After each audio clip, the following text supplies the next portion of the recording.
ابو عاصم نے بیان کیا، کہا ہم سے ابن جریج نے، وہ ابن ابی ملیکہ سے، ان سے عقبہ بن حارث رضی اللہ عنہ نے۔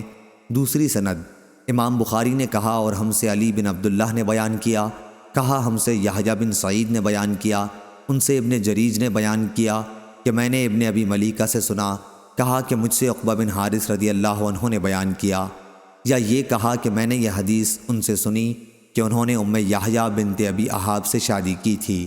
انہوں نے بیان کیا کہ پھر ایک سیاہ رنگ والی باندی آئی اور کہنے لگی کہ میں نے تم دونوں کو دودھ پلایا ہے۔ میں نے اس کا ذکر رسول اللہ صلی اللہ علیہ وسلم سے کیا تو آپ نے میری طرف سے منہ پھیر لیا، پس میں جدا ہو گیا۔